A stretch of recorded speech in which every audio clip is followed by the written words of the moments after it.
एक कन्या थी, उस कन्या ने संकल्प लिया कि मैं ऐसे पुरुष से शादी करूंगी जो कम से कम रोज 1000 संतों को भोजन पवाता हो, कम से कम 1000 संतों को भोजन पवाता हो, उससे मैं ब्याह करूंगी।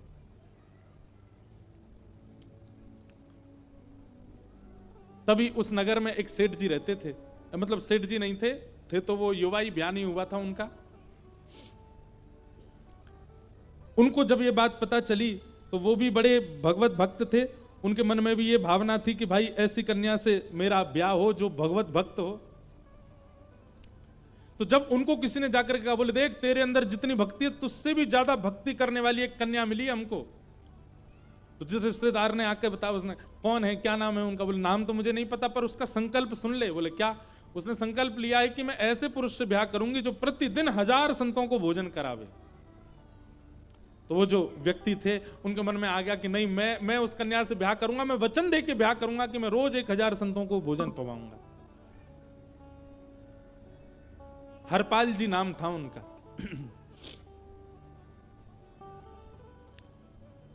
वचन दिया, लिख करके अपनी पत्नी को दे दिया, चाहे मेरी स्थिति कैसी भी हो जाए पर मैं तुम्हारे वचन को निभाऊंगा, मरते दम तक 1000 संतों को नित्य भोजन कराऊंगा। पत्नी ने उनसे ब्याह किया, दोनों का ब्याह हो गया। बहुत संपन्न परिवार के थे, बहुत धनवान परिवार के थे हरपाल जी, पर उनका कहीं भी कार्य काज काम में कहीं मन लगता नहीं था, घर पे रहते थे। लेकिन पत्नी ने आकर के काम शुरू करवा दिया, रोज 1000 संतों को भोजन कराते। रोज घर में भट्टी चलती रहती, रोटी बन रही है, सब्जी बन रही है, दाल चावल खीर पकौड़ी। और संत महाराज, अब 1000 संतों के लिए निमंत्रण था तो जरूरी थोड़ी कि 1000 एक बार आ जाए तो उसको उठा देंगे। सब जगह हल्ला हो गया, एक हरपाल नाम का व्यक्ति 1000 संतों को भोजन कराता है, तो कम से कम 2-2.5 हजार संत रोज आते थे। हरपाल जी सबको पवाते, जितना धन उनके पास था सारा धन लगा दिया संतों की सेवा में। धीरे धीरे सारा धन खत्म हो गया, तो अपने पुश्तैनी घर का जितना वैभव था पुराना, धीरे धीरे उसको लगाने लगे। धीरे धीरे वह भी खत्म हो गया। एक दिन उन्होंने मन में विचार किया कि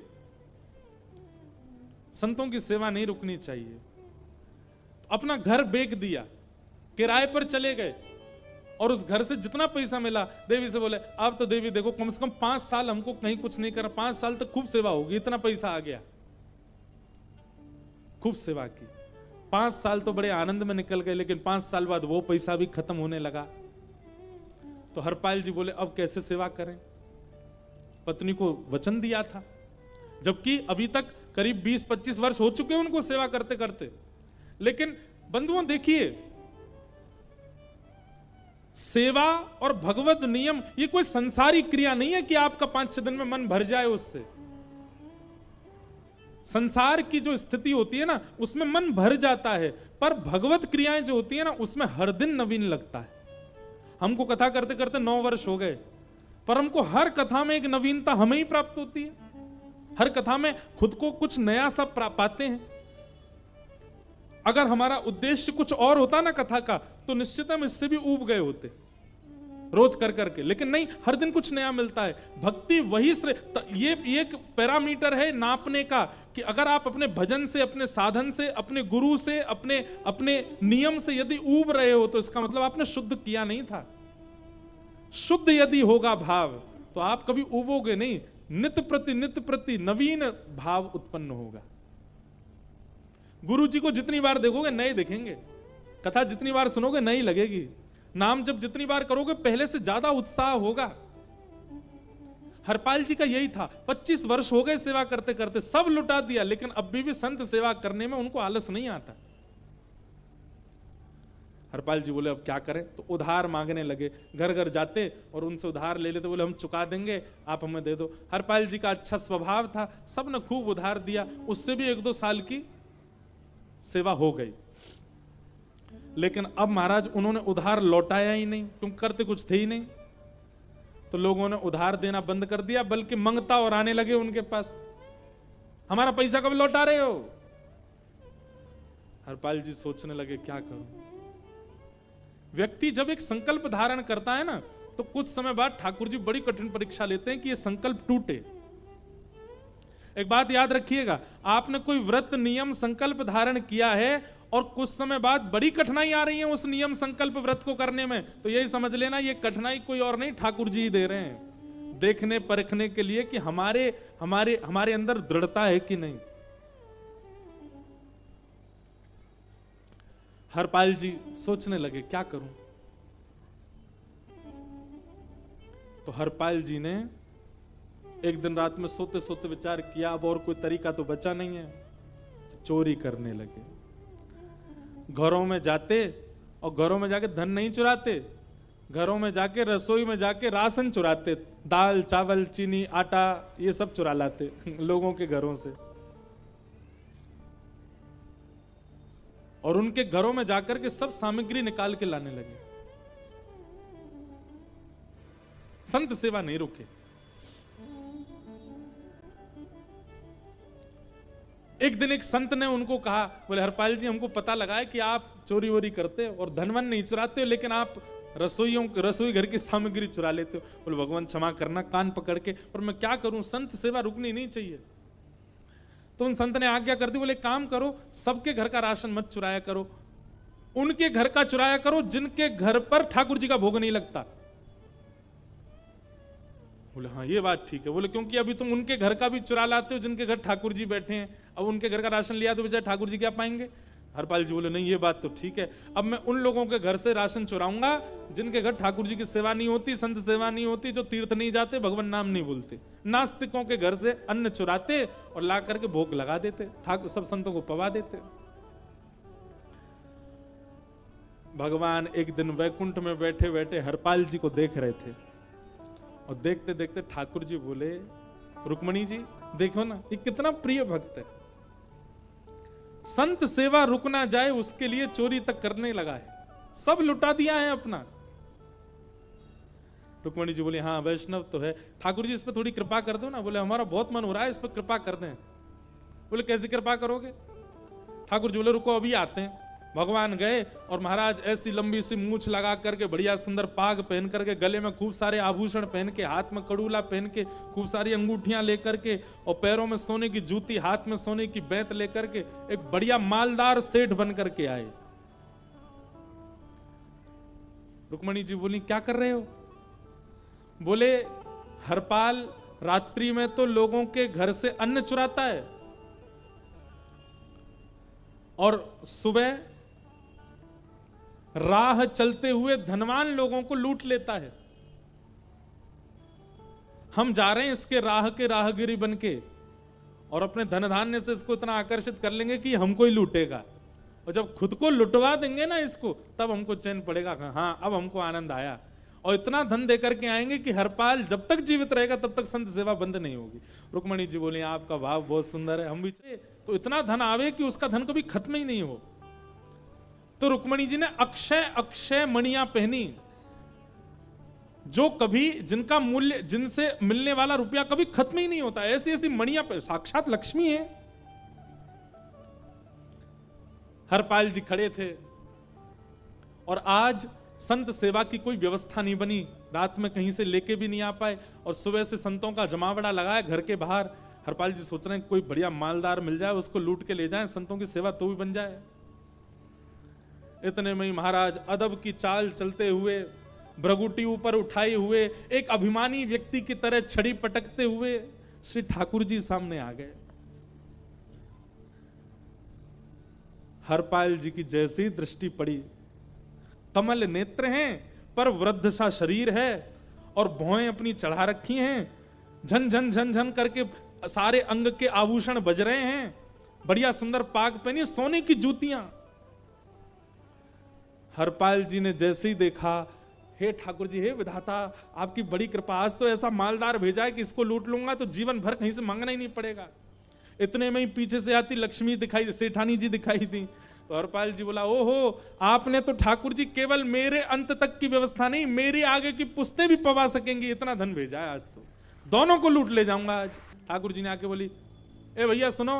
बोले हाँ। ये सामने फलाने नाम का गांव है ना। बोले हाँ। अरे इसके आगे एक शहर है, हमको वहां जाना है। हम दोनों पति पत्नी वहां जाने के लिए निकले। बैलगाड़ी पीछे हमारी उसका पहिया टूट गया तो वो छोड़नी पड़ी, पैदल ही जाना पड़ेगा। लेकिन हमको पता है क्या, इस नगर में एक हरपाल नाम का चोर रहता है। हरपाल जी खड़े हैं सामने। बोले अच्छा, और हमने सुना है वो बड़े बड़े सेठों के यहां से अन्न चुरा लेता है, आजकल धन भी चुराने लगा है, और राह चलते हुओं के धन धान्य भी चुरा लेता है।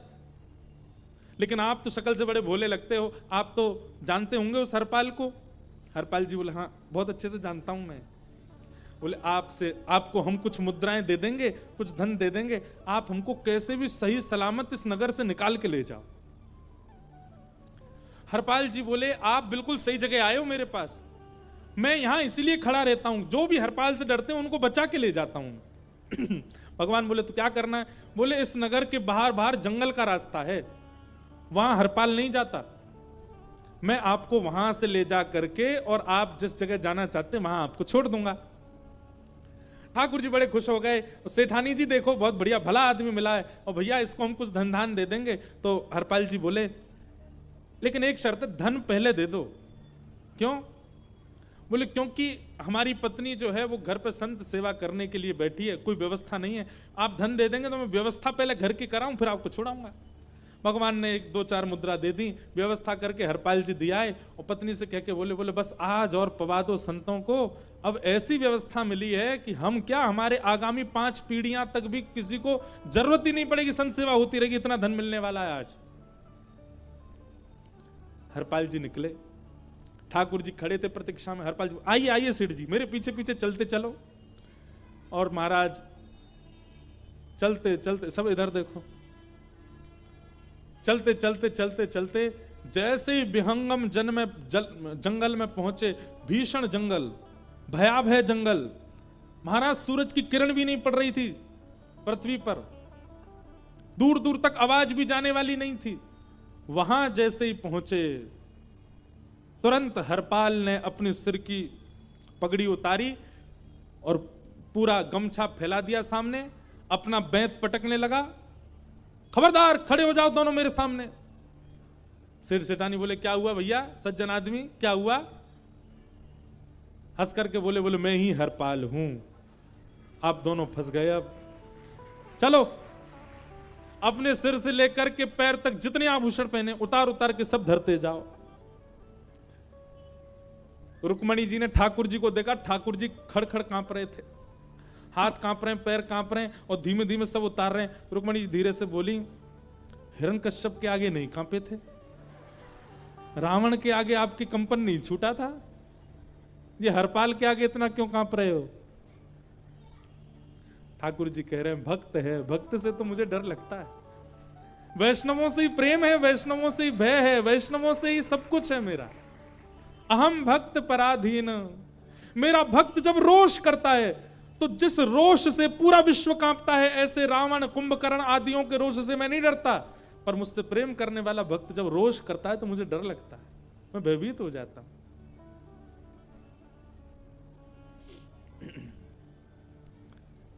ठाकुर जी उतार उतार के सब धर दिए। सेठानी जी कहां लेके जाओगी इतने गहने? सेठ जी ने सब उतार दिए, तुम भी उतारो। रुक्मणी जी ने भी कान के कुंडल उतारे, बिछिया उतारी, गले के सब आभूषण उतारो के, कड़ूला उड़ूला सब धर दिए। हरपाल बोला ये बेंत लेके कहां जा रहे हो? इसको भी धरो। बोले भैया बुढ़ापे की हमारी लाठी है, इससे तो हम चलते हैं।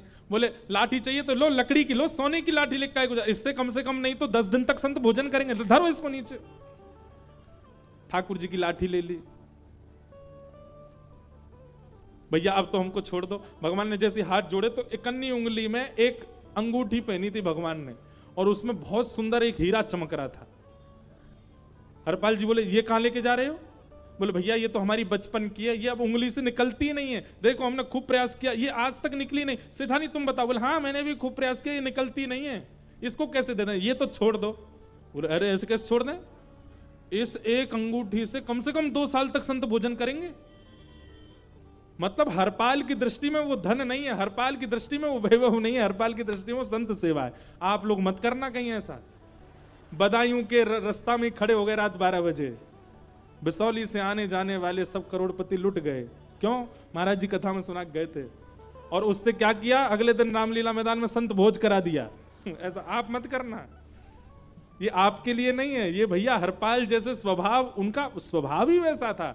उनके स्वभाव में चतुराई नहीं थी, वो सहज थे, इसलिए उनसे हो गया। आप मत करना ऐसा।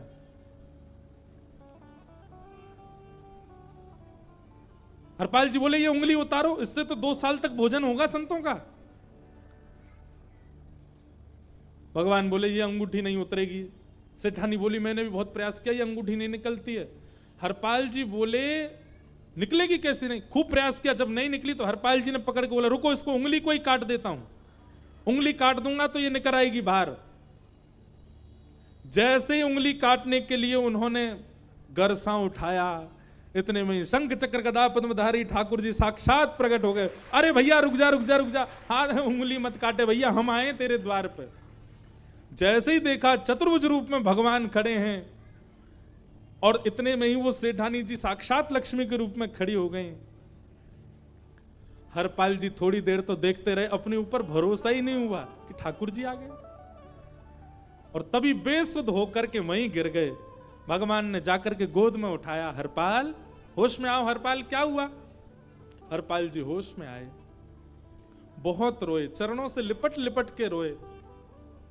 मैं कैसा पापी, मैंने अपना घर लुटा दिया, अपना धन धान्य लुटा दिया, अपनी सारी पुस्तकों की संपत्ति लुटा दी, वहां तक तो ठीक था। लोगों से उधार ले ले करके मैंने वापस नहीं किया, वहां तक भी ठीक था। मैंने लोगों के घरों से राशन चुराया, वहां तक भी ठीक था। मैंने राह चलते हुए लोगों को लूटा, वह भी ठीक था।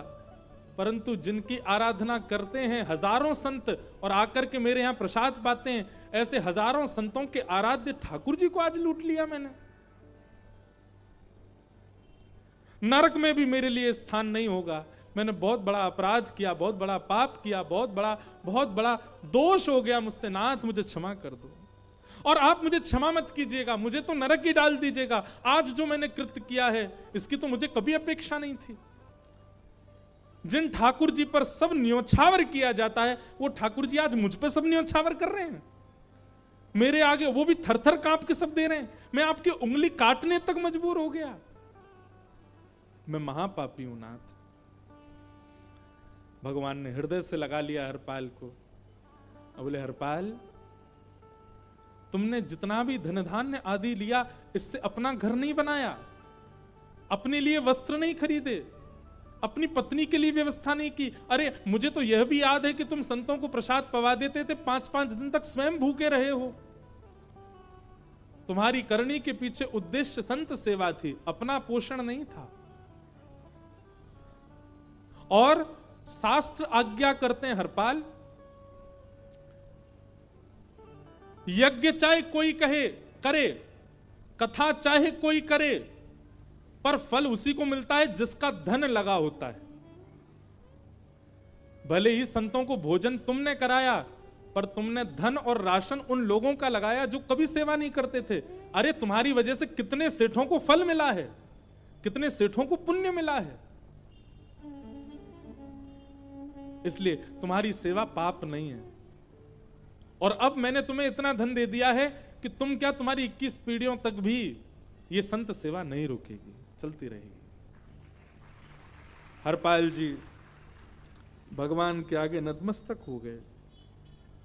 ठाकुर जी ने आशीर्वाद दिया और कहा हरपाल अब तुम जाओ, सेवा करो, हम प्रस्थान करते हैं। हरपाल जी ने कहा भगवान, पर मुझे एक बात याद आई अभी। क्या? आज इतने वर्षों से मेरे घर संत सेवा चल रही है, इतना सब कुछ होने के बाद आज प्रत्यक्ष मुझे ठाकुर जी के दर्शन हो गए। इन सबके मूल में जो है वो तो मेरी पत्नी है। यदि उसने संकल्प नहीं लिया होता कि मैं 1000 संतों को भोजन कराने वाले से ब्याह करूंगी, तो शायद मैं यहां तक नहीं पहुंचता। आज आपके दर्शन कराने का सौभाग्य भी मेरी पत्नी की वजह से मिला, लेकिन मैं दर्शन कर रहा हूं, वो घर पे बैठी है। नाथ, ये उचित नहीं है, आप कृपा करके मेरी पत्नी को दर्शन दो।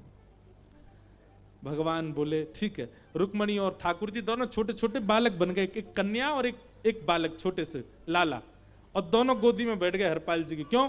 भगवान रूप में जाएंगे तो पूरा नगर देखेगा, इसलिए छोटे छोटे बालक बनकर के हरपाल जी गोद में चढ़ करके दोनों गए, और जैसे ही घर में पहुंचे, देवी देखो कौन आए हैं। अरे ये छोटे छोटे बालक कहां से लिया है? बोले गौर से देखो। जैसे ही देवी ने गौर से देखा, इतने में भगवान पुनः प्रकट हो गए और दोनों दंपति को एक साथ आशीष दिया। एक शुद्ध विचार वाला पति जीवन में आ गया और एक शुद्ध विचार वाली पत्नी अगर जीवन में आ गई तो इस स्थिति तक चले जाओगे। इसीलिए कर्दम ऋषि ने 1000 वर्ष की तपस्या के बाद यही मांगा, तथा सचाहम परिवोडुकाम समान शीलाम ग्रह में दधेनुम उपेवान मूलमशेष मूलम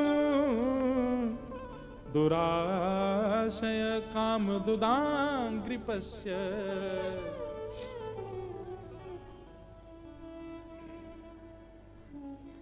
हे नाथ, इन 1000 वर्षों की तपस्या के फलस्वरूप मुझे एक ही वरदान दे दो। क्या? मैं आपसे जितना प्रेम करता हूं, मैं आपकी जितनी आराधना करता हूं, मुझसे भी ज्यादा आपसे प्रेम और आपकी आराधना करने वाली पत्नी मुझे प्राप्त हो जाए।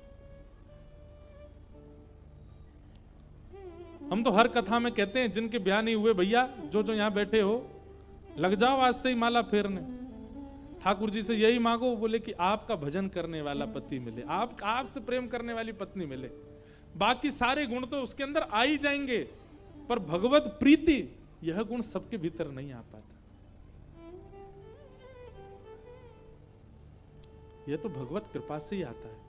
भगवान इतने प्रसन्न हो गए, कर्दम ऋषि की बात सुनकर के नेत्रों से अश्रु गिरा ठाकुर जी के, प्रेमाश्रु।